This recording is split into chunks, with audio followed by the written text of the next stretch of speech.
La Torá es el fundamento de nuestra fe y su estudio constante es la fortaleza de nuestra alma. Por eso te invitamos cada Shabbat a las 10 de la mañana al servicio virtual para las naciones.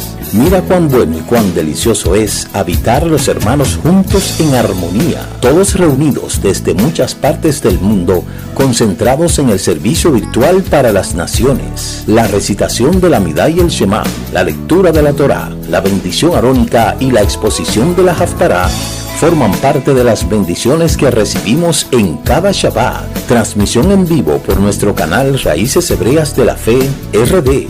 Visite nuestra web www.ministeriodirectoalcorazon.com y síganos en todas nuestras redes sociales. Les esperamos cada Shabbat a las 10 a.m. en el servicio virtual para las naciones.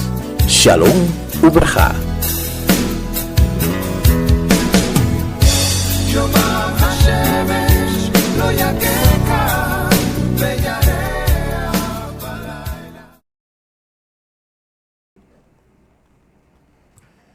Pues shalom una vez más, muchas gracias por estar aquí en esta exposición de la Haftará. Hoy tenemos doble porción de lo que es la exposición de la Haftará. Anoche la Isha me estuvo exponiendo mi parte femenina. Estuvo dando la introducción. A pesar de que esta es mi parashá, las dos, el día que yo nací, en el 5731, estaban exponiendo esas dos parashá. Y las dos haftará, pues obviamente, muy conectada con lo que es estas dos parashá. Como anoche la Isha estuvo dando un resumen bastante abundante, creo que no hace falta que nosotros abundemos mucho en esa parte, porque si nosotros nos ponemos a escuchar la exposición de anoche, esta parashá estuvo muy bien documentada, y solamente recalcar el hecho de que hay una conexión entre las dos parashá, aunque al principio tratan de cosas que son aparentemente diferentes, al final terminan justapuestas, donde caen en el origen de lo que es la plaga de Zaraat. Concerniente a lo que es la parashá 27, dice que la Torá ordena que las mujeres ofrezcan un corbán para el nacimiento de un niño. Los hijos varones deben circuncidarse al 8º día, y la Torá introduce ahí el fenómeno, como hemos dicho, lo que es la Zaraat, una enfermedad milagrosa que ataca a las personas, la vestimenta, las casas, con el fin de que el individuo reaccione frente a sus faltas espirituales. Respecto a lo que es el engendro de los niños, resalta la parashá Tazria que el comportamiento de los padres en su actividad sexual influye directamente en lo que es el nacimiento del niño o de la niña, lo que indica que la Torá nos manda a que la pureza se debe de mantener, y que una de las cosas que el Eterno quiere con su pueblo es que sea diferente. Vivimos en un mundo lleno de tantas, se puede decir, malamañas, y hoy con lo que es el auge de las redes sociales, nosotros vemos cómo en las redes sociales se expone tanto aquello que se supone debe de ser privado. Por eso las relaciones tienen su nombre, las relaciones humanas, pero dentro de ellas están las relaciones íntimas. Se supone que esos actos íntimos como su nombre lo indica, deben de ser llevados a cabo en el secreto de la prudencia. Sin embargo, nosotros vemos que este mundo está totalmente depravado, porque sobre todo la mujer, que fue hecho con un propósito, nosotros vemos cómo la humanidad le ha dado un lugar diferente a esto, y nosotros vemos cómo en todas las épocas siempre hemos observado la depravación por parte de los hombres hacia la mujer. Hay culturas que tienen a la mujer como si fuera un objeto cualquiera, sin embargo no es así. La mujer es el ser, es la columna vertebral, se puede decir, de la sociedad, de la raza humana. La mujer fue creada con un propósito, no con el propósito por el cual las generaciones la han tomado.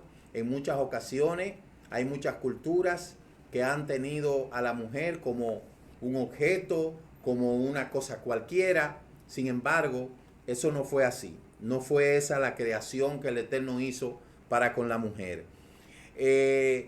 Como vaso más frágil, dice que debemos de tratarla.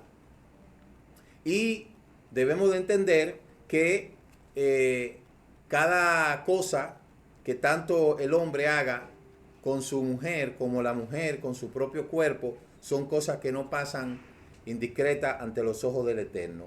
Nosotros hemos visto a través de muchas culturas cómo las mujeres son maltratadas, cómo la mujer se maltrata, cómo la mujer prácticamente no es nada, sencillamente es una máquina de engendrar niños, y ese no fue el propósito, ese no fue el objetivo. Una de las cosas que el Eterno le dijo a Adán, que fue tomada de la costilla de él con el propósito de que él entendiera de que lo más que se parece a él es su propia mujer. Entonces, por eso es que dice que del varón fue tomada. La mujer fue creada del hombre para que el hombre a sí mismo entendiera que es una parte de él, es la parte femenina del hombre. Por lo cual, el único ser que se debe de amar como a sí mismo es la mujer.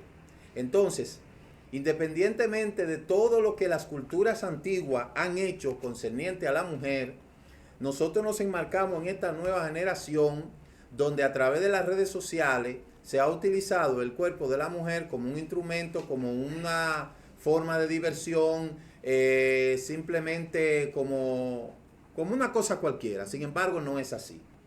Yo digo que cada mujer debe de darse el deber que se corresponde, debe de hacer entender de que si la mujer no se da el valor que ella misma merece, la sociedad no lo va a hacer, pero nosotros vemos cómo se ha puesto esto como tan marketing, todo lo que la gente quiere hacer, todo lo que se quiere vender, hasta un chicle, hasta un simple chicle. Ahí quieren utilizar una mujer, sin embargo, ese no fue el objetivo. Entonces, ¿cuál es el llamado a esta nueva generación?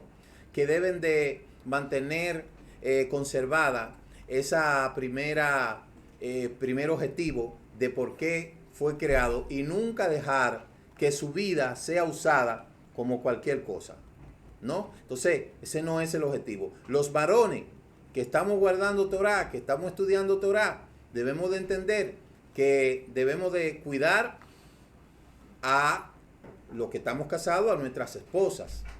Los hijos varones, los hermanos varones, pues cuiden a sus hermanas.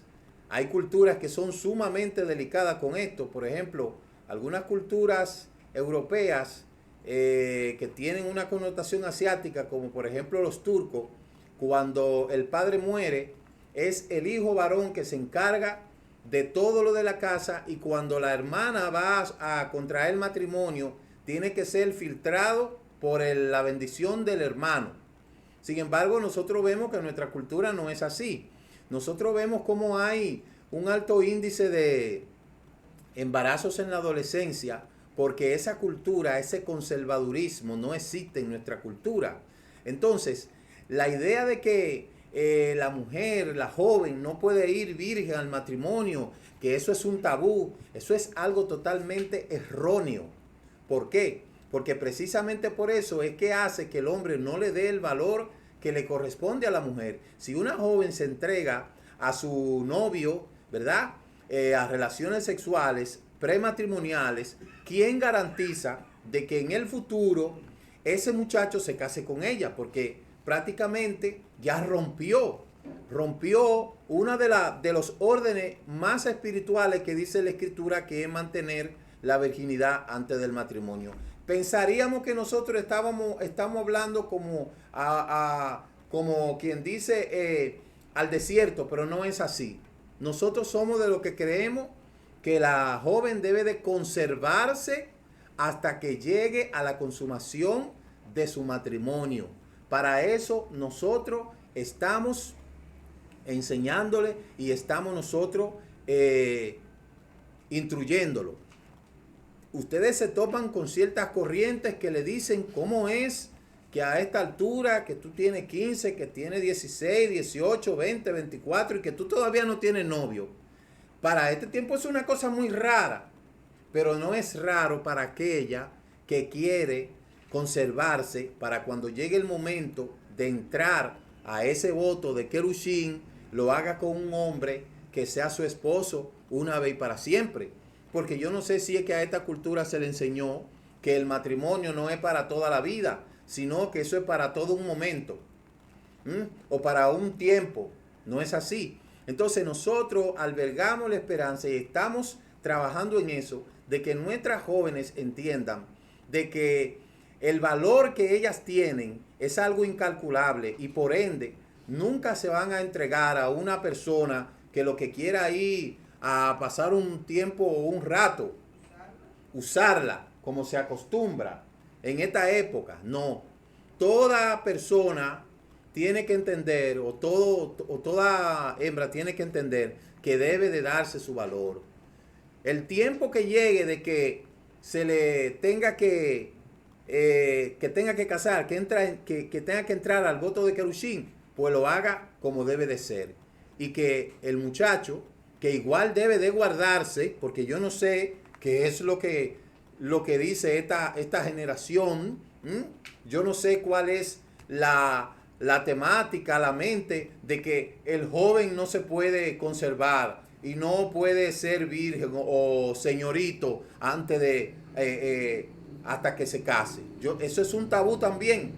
Entonces, hoy más que nunca le puedo decir que ese mundo está lleno de un sinnúmero de cosas que la gente no quiere hablar de eso. Por ejemplo, las enfermedades infectocontagiosas. El riesgo que la juventud de hoy tiene al momento de estar sosteniendo relaciones sexuales sin compromiso, sin responsabilidad, es algo que tiene a la población juvenil, tanto hembra como varón, en un hoyo, se puede decir. El incremento del VIH-Sida, el incremento del papiloma humano, el incremento de todas esas enfermedades venéreas, eso es producto del desenfreno que hay en la juventud de hoy en día. Entonces, el joven que no se cuida, la joven que no se cuida, no tan solamente está poniendo su vida y su futuro en riesgo, sino que está acabando con todo lo que pueda ser promisorio para ello. Entonces, tanto el joven varón como la joven tienen que cuidarse y tienen que entender que las relaciones sexuales están reservadas para personas que hayan entrado al voto de Querushin. Toda la lucha que sostienen, que muchas se asombran, ¿cómo? Que tú tienes 15 años, 20 años y todavía tú no tienes novio. Pero ¿dónde está escrito que la joven tiene que tener 3 o 4 novios? Eso no está escrito en ningún lugar. ¿Quién ha dicho que el joven, después que tiene 15 años, tiene que tener relaciones sexuales? ¿Dónde está eso escrito? Eso no está escrito en ningún lugar. Eso solamente está en el libro de la promiscuidad, que ha sido proyectado por toda esa cantidad de gente. Entonces, igual pasa en los grupos. A muchas madres le dicen, ¿cómo? ¿Y tu hija todavía no tiene novio? Pero es que eso no tiene que ser de su incumbencia. Eso es una cosa que le concierne a cada madre, a cada padre. Fíjense que estamos tratando del tema de la lashon hará, porque es muy raro que una muchacha ya con 20 años, no, usted no le ha conocido novio. No ha tenido su primer novio. O el muchacho que ya tiene 18, 20 años, todavía no se le ha conocido la primera novia. Pero ¿y cuál es el problema que existe? ¿Cuál es el problema? Ese muchacho está estudiando, esa muchacha está estudiando, se están preparando, han sido instruidos desde pequeños bajo una cultura de conservadurismo en lo cual nosotros hemos decidido romper con todos esos tabúes que hay en nuestro país, donde usted ve mujeres que tienen 30 años y ya tienen nietos. ¿Por qué? Porque tuvieron su primer hijo a los 14. Esa muchachita que tuvo a los 14, cuando ella tiene 30, ya tiene 16 y ya tiene su primer embarazo. Entonces, una muchacha que se casa a los 15, ya a los 30 es abuela. Cuando venga a tener 45 ya va a ser bisabuela. Cuando venga a tener 60 va a ser tatarabuela. Entonces, ¿cuál es la ventaja de eso? Personas que no tienen muchas veces ni la condición económica, que usted ve la condición como viven. Entonces, ese no es el propósito del Eterno. Entonces, ¿qué es lo que nosotros hemos hecho? Le hemos dado la espalda a toda esa cultura y hemos dicho, nuestros jóvenes se tienen que guardar hasta el momento que ellos tengan que entrar en el voto del Kerushim. Porque para eso, desde pequeño, lo hemos instruido, hemos seguido todos los pasos que dice la Escritura. A los 8 años, pues han hecho a los 8 días o antes de los 12 años, han hecho su Brit Milá, ya hicieron su Bar Mishvah o su Bar Mishvah. Se están preparando. ¿Qué es lo que sigue ahora en adelante? ¿Cuál es el siguiente paso? El voto de Kerushim. Pero mientras tanto, ellos están casados con la Torah. Ellos están casados con sus estudios. Ellos se están preparando. Ellos están trabajando. Ellos están organizándose. Porque el Eterno en sus planes no nos va a dejar quedar mal a nosotros, los padres. Cuando llegue el momento de que ese muchacho conozca a su futura Isha, el Eterno va a abrir la puerta y esa Isha va a llegar. Pero una Isha conforme al corazón del Eterno. Cuando llegue el momento de ese esposo llegar para esa muchacha, va a llegar. ¿Ustedes no lo creen? ¿Ustedes no lo creen? Todo a su tiempo. Porque el Eterno no nos va a dejar a nosotros como padres quedar en vergüenza. ¿Sí o no? Jóvenes, vengan por aquí, por favor. ¿Sí o no? En el momento, siéntense por acá, en el momento que llegue ese tiempo va a llegar. ¿Cuál es el objetivo ahora? No, ahora hay que casarse con la Torah. Ahora hay que estudiar. Y cuando le vengan esos grupitos de los colegios, de institutos, y comienza, que mira, que tú no tienes novia. No, es que yo no tengo que tener novia. No, que tú no tienes novio. ¿Y quién le dijo a la gente que las niñas tienen que tener novio? ¿Quién fue que le dijo eso? Entonces, en esta sociedad, para poder nosotros salvaguardar el futuro de nuestros hijos y de nuestras hijas, tenemos que concientizarlos del gran peligro que corren llevándole siguiéndole el juego a todas esas cosas que hacen por ahí. Entonces, hay un protocolo, hay una mishvah, un mandamiento que hay que seguir, y nosotros deseamos que nuestros futuros descendientes sean descendientes que guarden la Torah, y para eso estamos nosotros orando. Amén. Entonces, esas leyes de pureza y de impureza que fueron anuladas en cuanto a lo que es sacrificio, todavía están vigentes en el cuidado de nuestro cuerpo, porque por eso se habla del tevilá, del netilá yadayim. Por eso se habla del tevilá por purificación. Nosotros sabemos que la jovencita ya cuando vio su primera nidá, sabe que después que ve su nidá, tiene que hacer su mikveh. Toda esa para mantener las reglas de la pureza. Igualmente el varón, si tiene alguna fluidez corpóreo, se puede decir involuntario, igual manera, porque todo eso puede pasar. Vivimos en un cuerpo que está lleno de fluidos y estamos en un ambiente totalmente inmundo. Por eso hay que tener cuidado todo lo que se ve en las redes sociales. A veces usted puede estar mirando algo, hasta un mensaje de la Torah, y de repente viene y se le mete un anuncio con una cosa ahí que usted no quería ver. Entonces, nosotros estamos en medio de un mundo dañino, y con todo y eso tenemos que tener nuestra convicción clara de que somos diferentes y que tenemos que luchar contra esas cosas que quieren combatir nuestra yeser, que quieren combatir nuestra alma. La yeser hará, ya nosotros sabemos que es nuestro peor enemigo. No podemos estar sin ella, pero sí tiene que sujetarse. Entonces, gracias al Eterno, que la yeser hará de todo nuestro joven está dormida. Eso es una bendición tremenda. Aunque ya esas cosas que no son tan rigurosas, imagínense, en un pueblo, en un mundo donde no conoce nada de eso.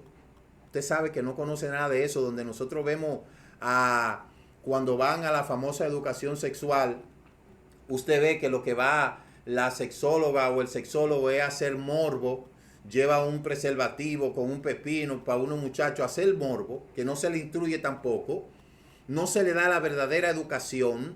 Entonces, por eso, nosotros, aunque ya nuestros jóvenes ya están con su mente, se puede decir, orientada y aclarada todos esos conceptos, pero si todavía hay que aclarar cualquier concepto, cualquier cosa, nosotros no tenemos tabú. Nosotros le hablamos las cosas claras para que ellos entiendan, porque la mayor arma que se le puede dar a los jóvenes es el conocimiento. Y una vez ellos tienen el conocimiento, ellos tienen la manera de poder enfrentar toda cosa que quiera venir a descentralizarlo de lo que es su objetivo. Entonces, todo eso se debe de tratar y se debe de entender cómo debe de ser. Voy a leer este texto, que no sé si la Isha lo leyó anoche, que dice: la mujer no está solo para brindar placer al hombre. No debería de ser tratada como un objeto que sirve para satisfacer las necesidades del otro. Ambos miembros de la pareja deben de respetarse mutuamente para que la satisfacción sexual sea mutua. La abstinencia de relaciones sexuales después del nacimiento y también durante la época del flujo menstrual de la mujer demuestra que los seres humanos son capaces de dominar sus instintos. El ser humano en la vida sexual significa subordinar el apetito sexual a la moral humana, y por eso la Torá no desea que las relaciones familiares se basen en la explotación o en la violación, sino en la igualdad. La persona que no puede reconocer el valor del prójimo en el dormitorio no podrá hacerlo en su vida diaria. Si una persona no se tiene amor hacia sí mismo, ¿le va a tener amor hacia la otra persona? Bajo ningún concepto. Entonces, la Parashat Tazria ahí habla acerca, después de que ella concibe, entonces da como una vuelta y habla de lo que es la yeser, la lashon hará, a fin de determinar si una mancha en particular es o no es saraat. Se debe consultar al Cohen. El Cohen aísla a la persona durante una semana, y si la enfermedad no sufre cambio, el confinamiento continúa una semana más. Y luego de la cual el Cohen decidirá si la situación del individuo, la Torá describe distintas formas de Saraat. La persona se acerca de la cual queda confirmado sufre Saraat, lleva la ropa desgarrada. Es decir, que aquel que tenía Saraat, lepra, que no era una lepra como la que nosotros vemos hoy en día, porque yo no sé si ustedes sabían que la lepra se cura. La lepra, esa enfermedad cutánea, ya se cura. La de hoy se cura. Pero esa enfermedad de la Saraat espiritual, para ser curada, ahí es donde está lo difícil. Había un protocolo que había que seguir, que era lo que la Isha decía anoche.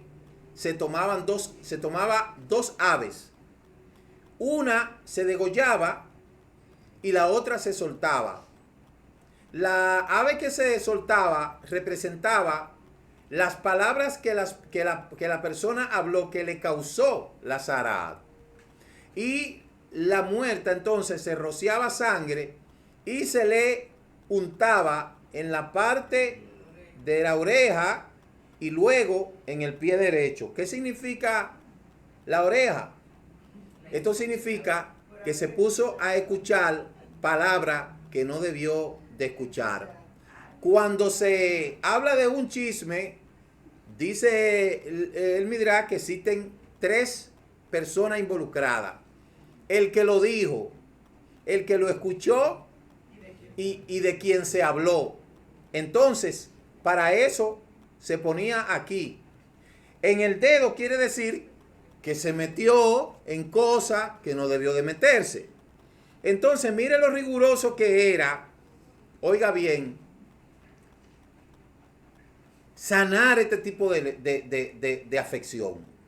Afectaba primero la casa, después se iba acercando al individuo, si no podía sanar ese problema, hasta que era contaminado todo. Pero lo peor de todo era que no se podía tener contacto con esa persona.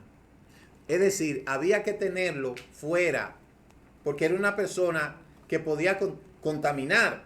Entonces ya usted puede ver lo peligroso que es el usted poder estar con una persona que contamine con su enfermedad, en este caso una enfermedad cutánea, pero aquí estamos hablando de una enfermedad de la Saraat. La Torá describe que era un procedimiento muy riguroso, y vuelvo y le repito, esto no es un asunto de la lepra común, ¿verdad? Una enfermedad crónica infecciosa causada por un bacilo, Microbacterium leprae se llama. ¿Cuáles son los síntomas? Se le presenta como una lesión en la piel decolorada, que no tiene sensibilidad al tacto o al olor, se puede localizar en cualquier parte del cuerpo, se contagia con el contacto estrecho prolongado, no se contagia ni se transmite como por ejemplo darle la mano, sino que es por un contacto estrecho. Los síntomas pueden tardar hasta 20 años. Estamos hablando de la lepra común, la lepra esa física. Y cada año hay más de 200,000 nuevos casos en toda América. El tratamiento es con antibióticos mediante medicamentos antiinflamatorios. Estamos hablando de la lepra física, ¿verdad? Que no es la misma. Y el día de la lepra es el 28 de enero. Es el Día Internacional de la Lepra Física, pero no estamos hablando de la otra lepra que habla la Torá. En el 1954 se conmemoró por primera vez el Día Mundial de la Lepra Física. Ahora vamos a ver, ¿cuál es el día de la lepra espiritual? No existe. El término hebreo para la lepra espiritual es lashon, o sea, el producto es la lashon hará, que se refiere al acto diabólico de hablar despectivamente de otra persona, que constituye un pecado terrible. Cuando una persona habla lashon hará, demuestra que no tiene idea del poder del habla. Demuestra que para él las palabras son insignificantes en comparación con los actos. Al hablar malas lenguas se despierta un acusador en el cielo, no solamente contra el objetivo de la lashon hará, sino también contra sí mismo. Es decir, que cuando una persona habla lashon hará, despierta contra sí mismo un espíritu que lo va a acusar. Que lo va constantemente, mire, a injuriar. Entonces, por eso es que esta haftará comienza con el problema, la primera que estuvimos hablando, de Naamán. Fíjese algo interesante.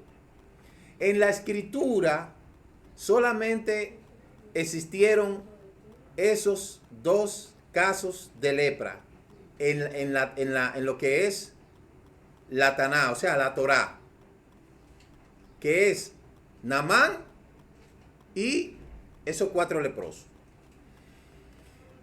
Nosotros vemos que el rey, en el caso de Naamán, que era un general, era una persona de alta esfera militar y contrajo esa enfermedad. No se sabe por cómo la contrajo, pero yo estoy seguro que si ya hemos escuchado que la lepra espiritual se contrae por la murmuración, no me imagino la cantidad de cosas que este hombre había hecho. Entonces, el caso es que ese hombre fue tocado por una enfermedad que en ese caso era desconocida, y yo estoy seguro que no era una cosa sencilla. Ustedes saben que los altos rangos militares son personas muy orgullosas. Quizá en la esfera en que ese hombre se encontraba era demasiado alto, tenía un cargo demasiado alto. Era una persona orgullosa, que el orgullo también es una especie de lepra. Y allí entonces se topa con el tema de que debido a toda esa mancha y toda esa escarcha que tiene su piel, pues cualquier persona para esa época, sin importar quién sea, entonces iba a optar por no dejarse pegar de ese hombre. Y este hombre, siendo un general, tiene un gran problema. Eso afecta su vida física, su cargo político y su relación, porque nadie quiere pegarse de ese hombre. Tiene un serio problema. Es militar, pero tiene lepra, ¿verdad? Es un gran alto jefe del rey, pero tiene lepra. Es decir, pero ni el rey quería que se le pegue, porque imagínese usted. O sea que eso es para que usted vea cómo la condición del individuo puede cambiar sin importar su rango. Sin importar su rango. Entonces, ¿qué problema tenía este hombre? Me parece que fue a todos los curanderos que había allá en su país y nadie pudo resolver el problema.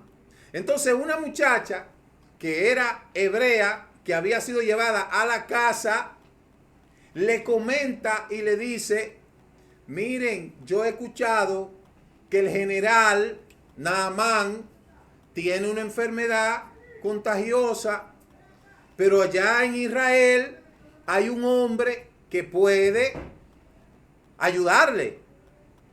Ustedes saben que a los hebreos siempre lo tenían en poco. Entonces, ¿qué hace este hombre? Dice, bueno, pues vamos para allá. ¿Qué hizo él? Él se llenó de regalos, se vistió, ya usted sabe, con su ropa militar.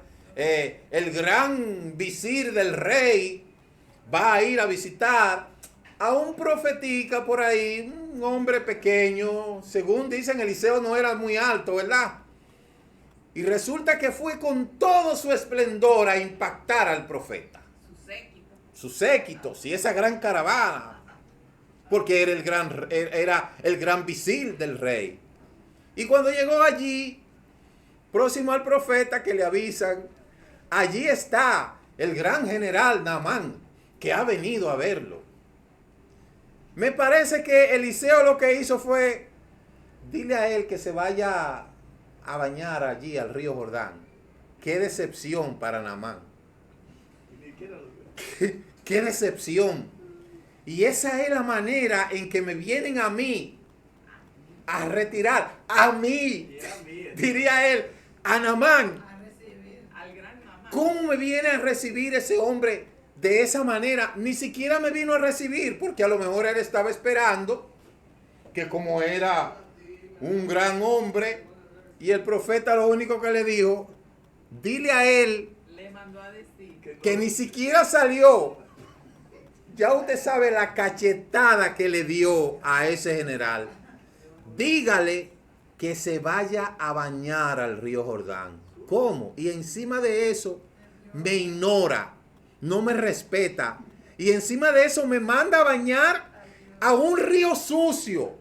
Porque oiga lo que él dijo, no existirá allá en mi pueblo ríos, fuentes limpios. Entonces, ¿quién tenía el problema? Yo creo que el principal problema que Naamán tenía era un problema de orgullo. Que esto también es una especie de lepra. Todo lo que calcome el alma, eso es una especie de lepra. ¿Y qué le dijo entonces Naamán? Pero allá en mi tierra hay río 10 veces más limpio. Usted sabe que Asiria es uno de los ríos más influentes, uno de los lugares más influentes, afluyentes. Entonces, le dice el profeta, bueno, usted que tiene su lepra, si usted no quiere hacer esas cosas, váyese, ¿verdad? Y no le digo exacto, 7 veces. Entonces, llegando allá a una conclusión, le dice, pero venga acá, le dice el escudero, pero venga acá, mi amo. Usted que tiene el problema. Si él le dijo esa simpleza, que se vaya en ese río, entonces ahí golpeó más el orgullo. Más el orgullo lo golpeó. Y le dijo, pero haga eso. Vaya. Báñense en ese río. Hay que reconocer que Naamán bajó de su caballo, de su orgullo, y se puso chiquitico. Quizá él dijo, bueno, no me queda de otra. Y a lo mejor se miró y quizá lo pensó mucho. Y cada vez que él se viraba, miraba el brazo. Y cada vez que se iba a devolver, se miraba el otro brazo. Entonces ahí llega el punto clave en la vida del hombre. Cuando ni su fama, ni su fortuna, ni su riqueza, ni su influencia, ni su cargo, nada de eso le sirve de nada. ¿Y qué hizo? Calladito fue a su río sucio, porque era un río sucio. Era como el río Duey aquí, o el río Sanate, que es Enfermate. Agarró, se sumergió, fue 7 veces. Me parece que el escudero la iba contando. Dele, que falta una. Dele, falta otra. Falta otra, van 2. Mire, le salió un poquito, es entero, es hasta abajo. Y cuando se sumergió, sí, porque la escritura solamente dice una parte. Pero ustedes saben que hay muchas cosas que suceden antes de que los acontecimientos se susciten. Entonces, cuando él se sumerge por 7 veces que sale limpio, dijo, wow. A lo mejor que dijo, pero yo sí era bruto. Más antes debí de haberme sumergido. Entonces, este hombre sufrió una transformación en su interior. Este hombre reconoció que sobre todas las cosas solamente había un solo Elohim. Se humilló, y esa es la grandeza de una cosa que es mala y se puede convertir en un bien. Él reconoció que estaba mal, ya no era el mismo Naamán, era una persona humilde, tan humilde que le dijo al escudero, mira, ya yo no vuelvo más a adorar a esos dioses de allá, porque a lo mejor le llevó ofrenda a los dioses asirios, a Marduk, a Baal, y a cuantos dioses, y dijo, ya yo no vuelvo a adorar a esos dioses, y dijo, que me perdone el Dios de Eliseo, si por compromiso tengo que entrar al templo de los dioses, porque como era el general, si el rey entra al templo, él tiene que entrar. Porque él sabía que esos dioses de ellos no tenían poder y no hizo nada. ¿Quién fue que lo sanó? El Dios de Israel. Entonces, ahí viene la contraparte, la segunda parte de los 4 leprosos. Cuando Naamán le envía los regalos al profeta y el profeta le dice, la sanidad del Eterno no se compra, no se vende, no me parece ver que hubiese sido de estos profetas que aparecen hoy en día. Dígame. Dígame qué hubiese pasado si hubiese sido de estos profetas de hoy en día, con todo ese oro y todas esas cosas. Le arrancan hasta la mano a Naamán. Entonces, allí le dice Eliseo, dígale a él que el Elohim de Israel no necesita dinero para hacer una obra. ¿Y qué hizo Giese? Se inventó un cuento, una lashon hará, y dijo, no, el profeta me mandó y dijo que toda esa compensación que me la entregue para yo donarlo a los pobres o qué sé yo. Un cuento. Como decimos nosotros aquí, que es hablador. Y entonces, ¿qué pasó? El profeta fue y le dijo, entonces, tú fuiste, le dijiste a Naamán que yo había mandado a que tú me a que me envíe el dinero, ¿verdad? Entonces la lepra que tenía Naamán se te va a pegar a ti. Entonces, eso es para que usted vea cómo un hombre orgulloso se convirtió en un hombre humilde y como un hombre que se supone que era humilde, entonces ahí se reveló sus intenciones ultra interiores y cometió la lashon hará. ¿Y qué fue lo que pasó? La lepra del hombre orgulloso que se convirtió en humilde se le pegó al hombre que se supone que debió ser humilde, se le pegó la lepra. Y ahí es donde aparece la otra escena de esos 4 leprosos. En ese tiempo, Israel estaba asediado por el campamento de los asirios. Israel estaba pasando una crisis demasiado fuerte. Había una lucha fuerte que existía y había hambre en Israel. El rey mandó a buscar a Eliseo. Eliseo le dijo, mañana a tal hora va a haber abundancia. Y uno de los generales del rey de Israel dijo, eso no es verdad, eso no va a suceder, eso es mentira. Y le dice Eliseo, pues tú verás que mañana a estas horas va a haber abundancia y tú no vas a comer de ella. ¿Y qué fue lo que pasó?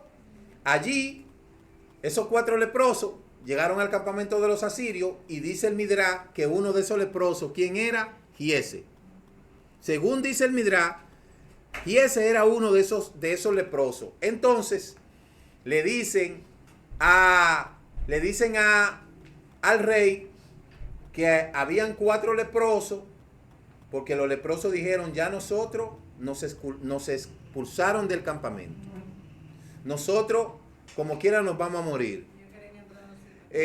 No nos dejaron entrar a la ciudad porque la ciudad estaba sitiada. Al estar sitiada, allí se escarecieron todas las cosas. Mire, una cabeza de asno costaba gran cantidad de dinero. Allí se estaba vendiendo hasta el estiércol de paloma. Había una crisis fuerte. O sea, cuando se estaba vendiendo el estiércol de paloma era porque la cosa no era fácil. Es decir, que allí se estaban comiendo, como quien dice, unos con otros. Los leprosos que no lo dejaron entrar a la ciudad porque tenían lepra. Imagínense una ciudad con hambre y que encima de eso haya 4 leprosos. Eso es un problema serio.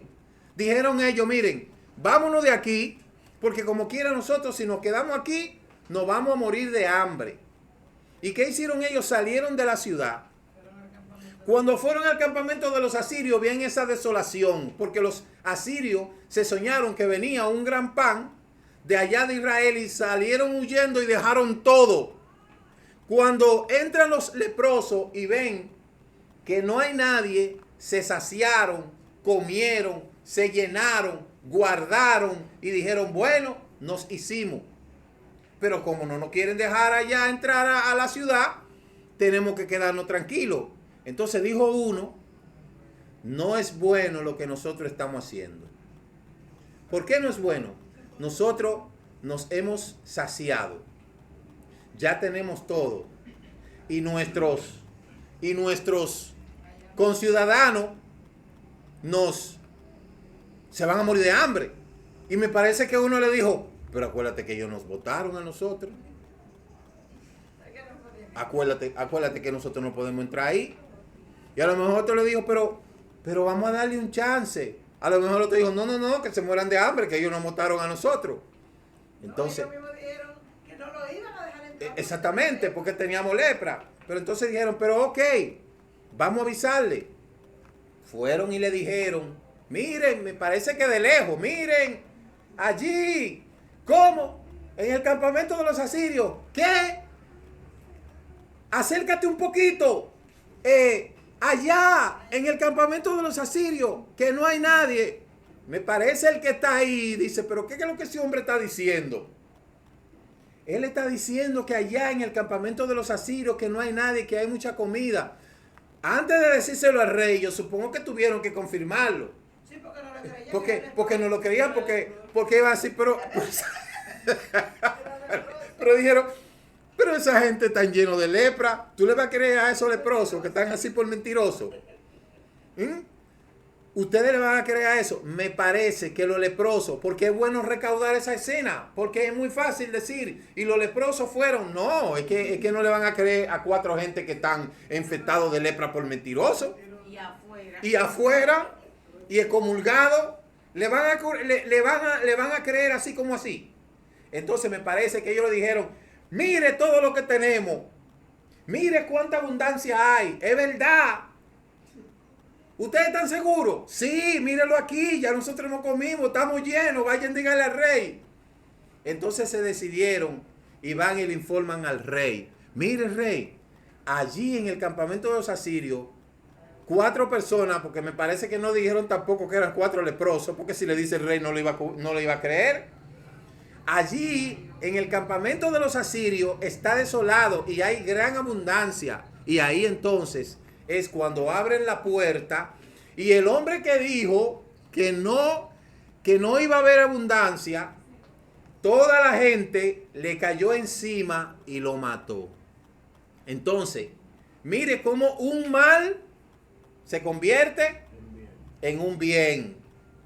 Y cómo una cosa que se supone que tiene que ser bien, se transforma en un mal. Entonces, vamos a ir resumiendo ya lo que nos dice el Midrash, donde cuenta que la gente se enfrenta a diario con innumerables ocasiones que dan lugar a hablar la Lashon Hará. De todas las extremidades y órganos, la lengua es el órgano que se mueve con menos dificultad y mayor rapidez. Oiga bien, la lengua es el órgano que se mueve con menos dificultad y mayor rapidez. Oiga, ¿y cómo es esto? Pero ni siquiera parpadear se mueve tan rápido como se mueve la lengua. Entonces, por consiguiente, la Lashon Hará es uno de los pecados que se cometen con más frecuencia. Asimismo, los efectos de la palabra hablada no son tangibles como son los pecados consumados con acciones. Y por eso tenemos a tratar a esta clase de agravio de forma menos dura que otras prohibiciones de la Torá. El castigo de la Zara ya no tiene efecto y su amenaza no nos detiene de hablar mal como lo hacía en la época del Beit HaMikdash. ¿Y cómo podríamos fortalecer contra la tentación de hablar la Lashon Hará? El Midrash ofrece varios pensamientos que sirven como consejero valioso. 1. Los sabios enseñan que cada palabra que deja nuestra boca se graba en el cielo. Algún día todas las palabras nos la van a hacer escuchar. Entonces trataremos de excusarnos con la frase: yo no era consciente de la gravedad de la transgresión, no pequé intencionalmente. No obstante, se nos responderá: demasiado tarde, ahora era tu deber darte cuenta de que no tanto las cosas buenas como las malas que decía quedaban registradas, así la dijera de forma intencional o no. Entonces, ahí hay que hacer una revisión. Todas las cosas que nosotros vamos a decir, tenemos que pensarlas 2 veces. Mire, la psicología enseña que no se puede decir nada o hacer nada bajo una fuerte presión emocional, sobre todo bajo la ira. No se puede decir nada bajo ira porque eso implicaría que va a tener consecuencias mayores. La gente debe darse cuenta que una vez que se pronuncia una palabra, esta no se evapora en el aire, porque las palabras no se las lleva ningún viento, por lo tanto debe de ser tomada con seriedad. Cada palabra que uno pronuncia graba una marca que queda eternamente y que no se puede borrar, aunque a nosotros se nos olvide. Nosotros los padres, me inclino yo también, a veces decimos cosas que luego nuestros hijos nos dicen, mira, tú dijiste eso, y nosotros no hay manera de que nos prueben que nosotros dijimos eso a menos de que no la hayan grabado. Pero sí, eso queda grabada. Porque si queda grabada en el corazón de nuestros hijos que nos la recuerdan, quiere decir que quedaron grabadas. Entonces, ¿cuál debe de ser ahí la opción de nosotros para que esa palabra se borre? Y más que teshuvá, pedir perdón. Pedir perdón. Si dijimos algo que no debimos decirlo, debemos de pedir perdón. Debemos decir, oye, perdóname, no debí de decir eso. Y por eso, para no tener que pedir perdón, mejor tenemos que pensar antes de decir las cosas. Contar hasta 5 antes de decir cualquier cosa. Porque yo reconozco que a veces se nos va, como dice la gente, los colombianos, la jeta. A veces soltamos la jeta. Y eso debemos de tener mucho cuidado con eso. La gente debe de considerar la posición especial que el Todopoderoso le asignó a la lengua. El Eterno reprende a la lengua. Oh lengua malvada, ¿por qué te mueves constantemente a pecar de que te coloqué en una posición diferente a todos los otros miembros del órgano del cuerpo? Coloqué las otras extremidades en una posición vertical o inclinada, mientras tú yaces en la boca en posición horizontal. ¿Usted se ha puesto a pensar eso? Todos los miembros del cuerpo están en posición así, mire, vertical. Y la lengua está en posición horizontal. Es decir, que hace así, mire.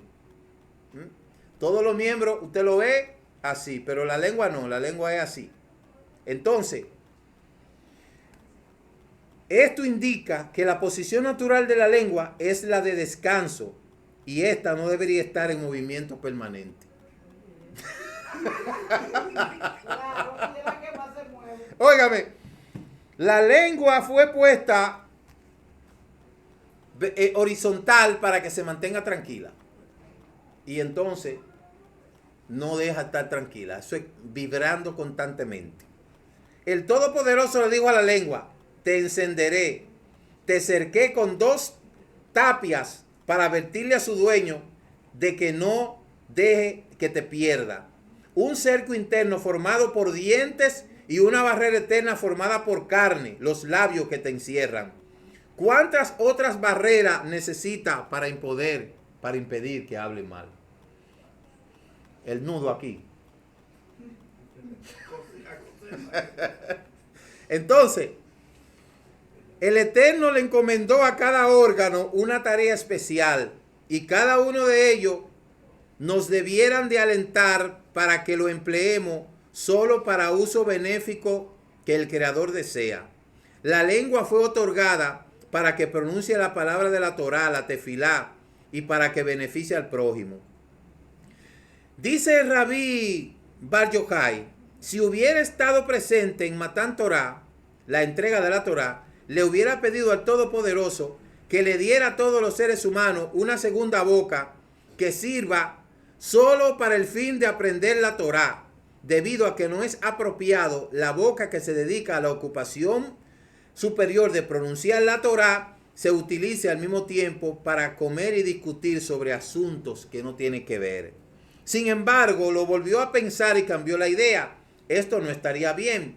La gente tiene solo una boca, una sola boca y habla demasiado lashon hara. ¿Qué ocurriría si tuviera dos? Dígame. El hoyo de la oreja se le creó de esta manera, de modo que sí. ¿Por qué el dedo humano encaja tan bien dentro de alguien que escucha la palabra que no debería de escuchar, como chisme o palabra vanidosa? Este puede introducir su dedo en la oreja y usarse a escuchar. Usted ve que los oídos, los dedos, sobre todo el dedo índice, cabe perfectamente en sus oídos. Ahí, haga así a ver.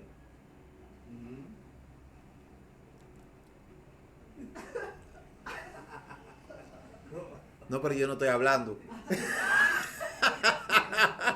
Entonces, para fortificarlo con el discurso difamatorio, debemos de tener conocimiento de la tragedia más terrible que esto ocasionó a lo largo de generaciones.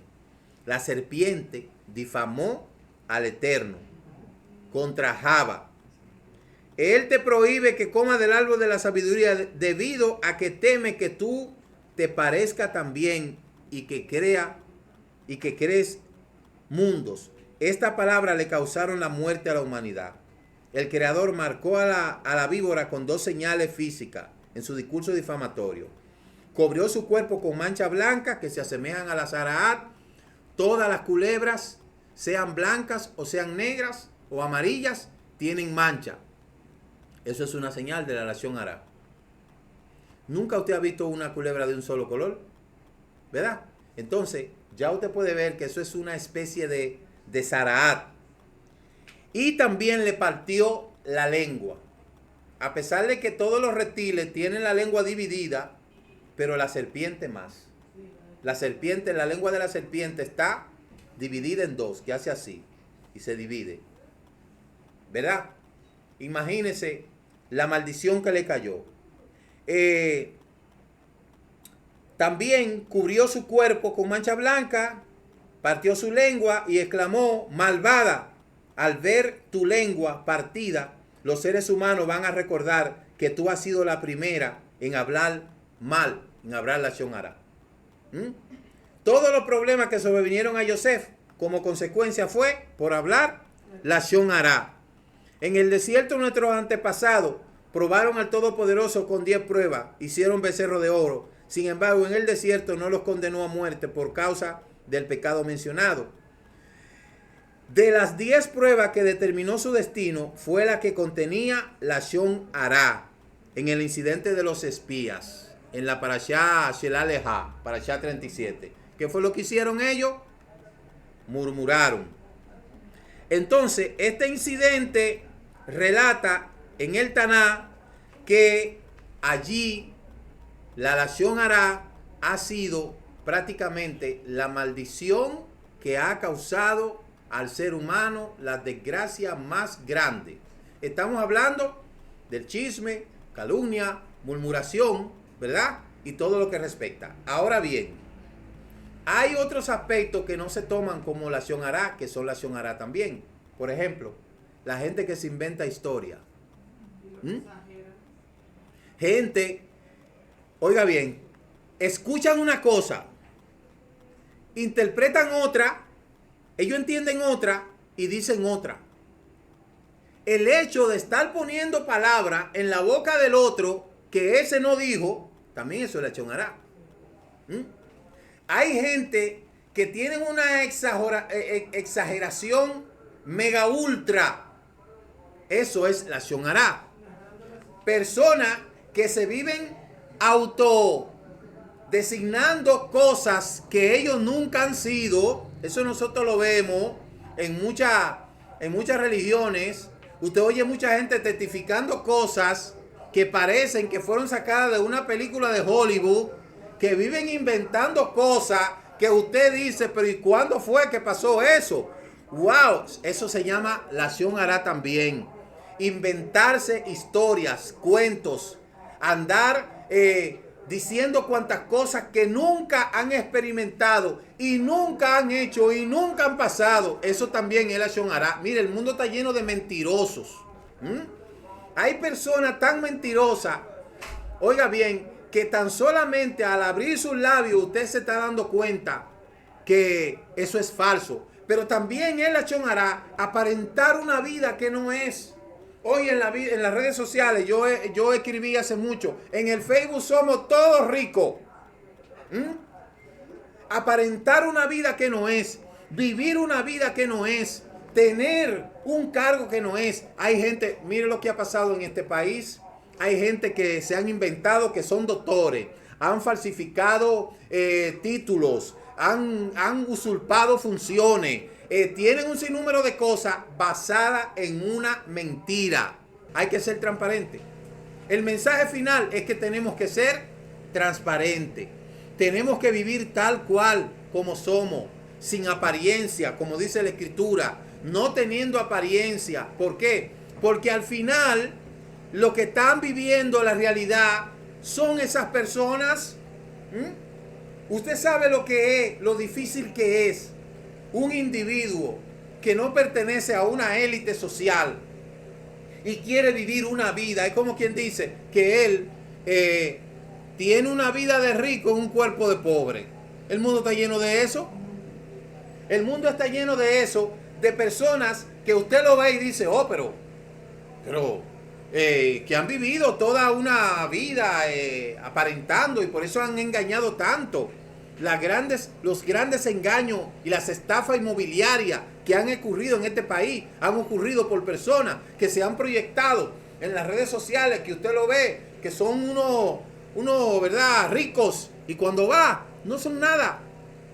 El ingeniero, el doctor, el abogado, ¿verdad? Sin embargo, lo que están es aparentando. Y por culpa de la apariencia, muchos caen en esa red y en esa trampa. Entonces, ¿cuál es el mensaje final? Nosotros debemos de vivir conforme a como el Eterno nos ha dado para poder vivir. Ni más ni menos. Nuestra vida, nosotros no tenemos que impactar a nadie. Ni tampoco tenemos que mentirle a nadie de nuestra condición. Nosotros somos tal como somos.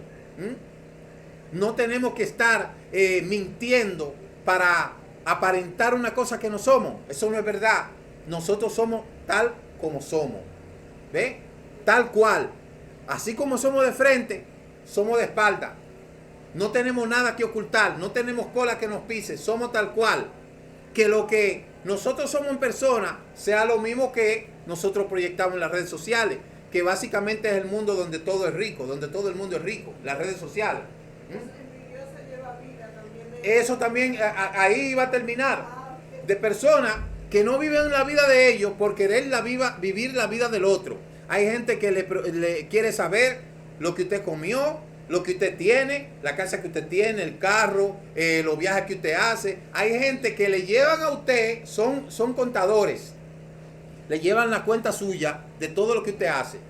Ven todos sus estados, ven todo lo que usted hace, todo lo que usted publica. Pero muchas veces no es con la intención de agradarse por lo bien que usted está, sino para saber cómo usted está, cómo usted ha llegado a eso. ¿Cómo usted, por qué usted viaja tanto? ¿Quién le financia los viajes? Oh, mira, y ese carro que tiene, ¿cómo lo compraron? Son como del FBI espiritual y están ahí investigando. Dime, ¿y cómo? ¿Cuántas cuentas tienen? ¿Cuánto dinero hay? Entonces, ¿por qué a la gente le gusta investigar tanto del otro? ¿Cómo subió tan rápido? Pero mira, eran pobrecitos, no tenían nada. Ahora son ricos, tienen cuarto, tienen casa, viajan. ¿Y qué? ¿Pero y qué? ¿Y qué tanto que la gente quiere saber del otro? Siempre yo lo he dicho. Entonces viven enfermos. Viven enfermos. Porque entonces, cuando usted ve que ellos logran subir, logran enfermos. Y esas son de la gente que si usted ve que se compró una camisa azul, mañana usted lo va a ver a ellos con una camisa azul también. Entonces entra en una competencia. Si usted tiene un carro blanco, ellos compran un carro blanco. Si usted pinta la casa de negro, ellos lo pintan de negro. Si usted se pone un trapo así, a veces usted nada más tiene eso que ponerse y ellos creen que usted tenga una moda y se ponen eso mismo y no sabe que eso es lo único que usted tiene. ¿Se entiende? Entonces, señores, estas dos parashá nos dicen a nosotros que tenemos que vivir sencillo, como el Eterno nos ha dado.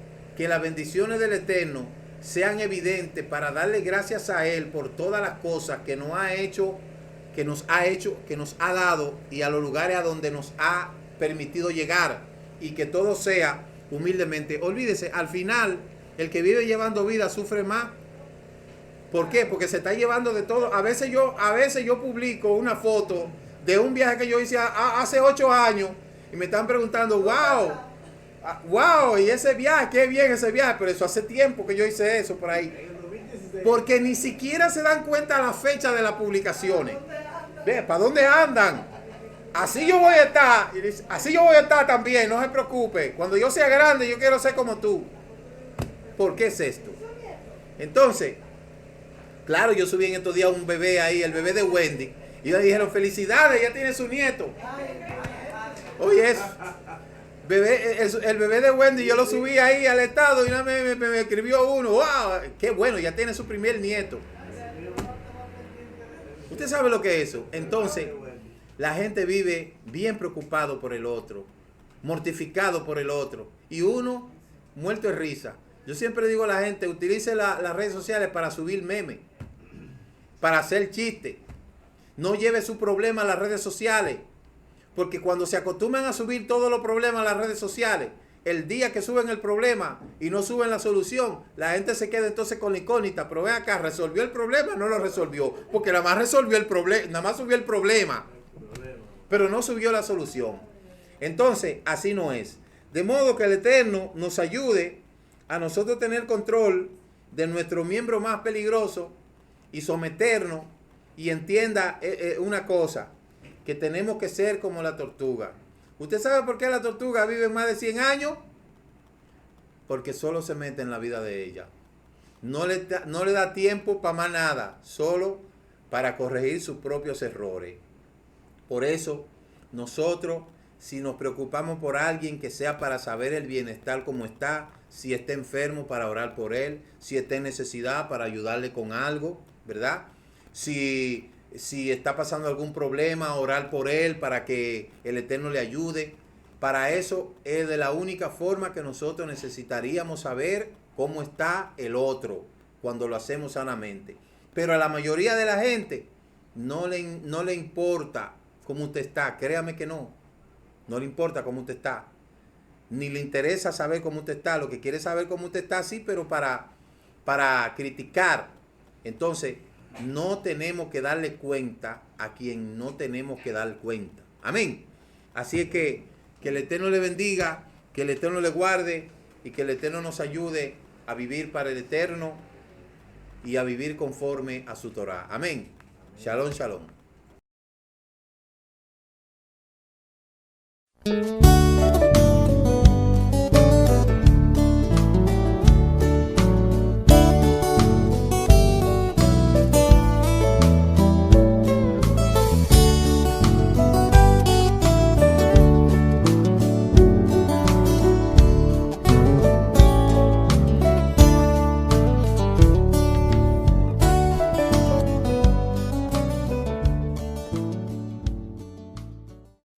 Desde Higüey, al este de la República Dominicana, somos la primera comunidad israelita mesiánica con el mensaje de restauración sobre las raíces hebreas de nuestra fe.